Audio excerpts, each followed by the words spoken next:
اعوذ باللہ من الشیطان الرجیم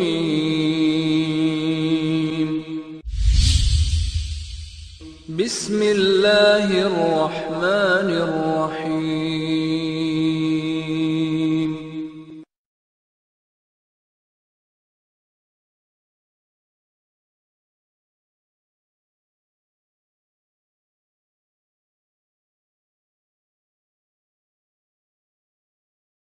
اکثر کہا کرتے تھے علی بھائی ایک مسئلہ اہل حدیث کا ایسا ہے جو اجماع کے خلاف ہے، آج کے اہل حدیث کا، ساروں کا نہیں، علماء عرب میں بھی کچھ لوگ ہیں جو ان کی تائید کرتے ہیں، ہمارے پاکستان میں بھی کئی علماء ہیں جو اس کے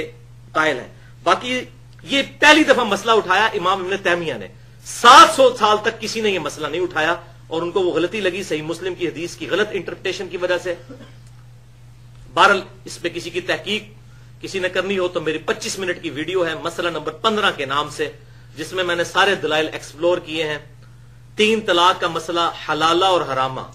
یہ دونوں اعتبار سے میں نے، جو حلالہ بھی بعض لوگ کرواتے ہیں نا جی، خیر ہے جی اب 3 طلاقیں دے دی ہیں تو ایک رات کے لیے کسی اور کے پاس معاذ اللہ بیوی رکھ دو، اور سنن ابن ماجہ میں پورا باب موجود ہے، حلالہ کرنے والے اور کروانے والے پر اللہ کی لعنت ہے، کتنی احادیث موجود ہیں، والعیاذ باللہ تعالی۔ البتہ ایک بات آپ کے سامنے اور کر دوں، عام طور پر جو کہتے ہیں اور میرے اوپر اعتراض بھی کیا کہ اس کے اوپر اجماع ہے، میں صرف اس کے 2 یا 3 منٹ لیتا ہوں آپ لوگوں کا وقت، مجھے معلوم ہے اس کے اوپر اجماع ہے، حالانکہ اس کے اوپر اجماع نہیں ہے۔ میں نے یہی جگہ پر، بلکہ یہیں پر بیٹھ کر کے ایک اپنے بیان میں دیا تھا، وہ کسی موضوع متعلق تھا کہ امام طحاوی رحمہ اللہ اور دوسرے علماء نے نقل کیا ہے کہ اس کے بارے میں اختلاف ہے،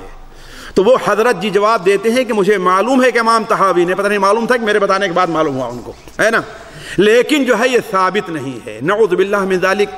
علماء نقل کرتے آئے ہیں، اس کا مطلب جھوٹ بولتے آئے ہیں، وہ سوچنے کی بات ہے، دیکھیے جھوٹ بولتے آئے ہیں علماء۔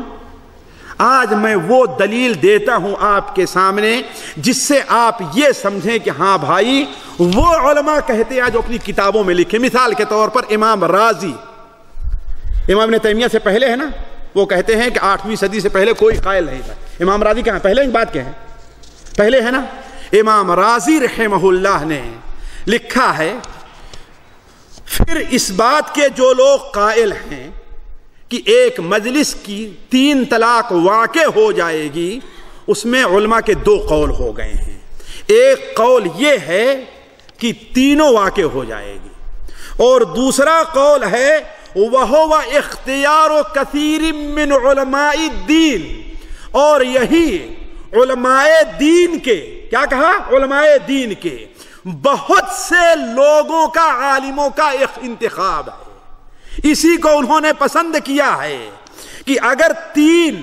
یا 2 طلاق ایک مجلس میں دی ہے تو ایک ہی واقع ہوگی۔ امام رازی کہتے ہیں ھذا القول هو الاقیس، یہی قول زیادہ قریب ہے قیاس کے اور سمجھ کے اور عقل کے۔ کیوں کہا؟ اس لیے کہ جب شریعت نے ایک ساتھ 3 طلاق دینے پر سے روکا ہے تو اس کا مطلب یہ ہے کہ ایک ساتھ 3 طلاق دینے میں کوئی بہت بڑی خرابی ہے، اب اس کو 3 مان لینا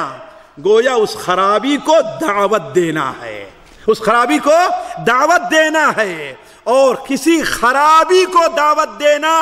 غیر جائز، وہ جائز نہیں ہے، فَوَجَبَ أَن يُحْكَمَ بِعَدْمِ الْوَقُوعِ، لہذا واجب ہے کہ یہ فیصلہ کیا جائے کہ ایک مجلس کی 3 طلاق یا 2 طلاق، 3 یا 2 واقع نہیں ہوگی۔ اور 5ویں صدی کے ایک عالم ہیں ساتھیوں، میں ان کی کتاب کو ابھی جلدی ہی، مخطوط تھی لیکن چھپ کر کے آئی ہے تو کمپیوٹر سے نوٹ کیا ہے، علماء ان کا حوالہ دیتے رہے ہیں، وہ ہیں ابو بکر محمد ابن مغیث۔ امام ترتیب مدارک کے اندر ان کے بارے میں لکھا ہے کہ وہ فقہا جو تھے اس زمانے کے، ان کے حکیموں یعنی قابل ترین لوگوں میں تھے، اور بڑی ان کی تعریف کی ہے، تعریف کرتے کرتے کہا ہے کہ وہ عموماً اجتہاد کے قائل تھے، یعنی وہ تقلید کے قائل نہیں تھے۔ انہوں نے کیا کہتے ہیں، وہ کہتے ہیں وَبِهِ قَالَ مِن شُيُوخِ قُرْطُبَہ، یعنی ایک مجلس کی 1 سے زائد طلاق ایک ہی ہوگی، قرطبہ کے بہت سے مشائخ کا یہی کہنا ہے، اور ابن زمبہ جو ہمارے اس وقت کے شیخ ہیں قرطبہ کے، یہ ان کا مسلک ہے۔ کہتے ہیں ثابت نہیں ہے، کہا لیکن ثابت نہیں ہے۔ ثابت ہے کہ نہیں؟ اپنے وقت کے شیخ اپنا مسئلہ نقل کر رہے ہیں، اور یہ امام ابن تیمیہ سے پہلے کے ہیں، بلکہ وہ تو یہاں کہتے ہیں کہ یہی مسئلہ بقی محمد ابن بقی ابن مخلد کا ہے، 470 میں ان کا انتقال ہوا۔ محمد ابن بقی ابن مخلد کا ہے، اور محمد ابن عبدالسلام الخوشنی اور ابن حباب کا ہے، اور قرطبہ کے بہت سے فقہا کا یہ مسلک ہے۔ تو یہ کہنا کہ یہ ایسا مسلک ہے جس پر اجماع ہے، یہ سراسر غلطی ہے۔ ساتھیوں میں وہ بات بھی رکھنا چاہتا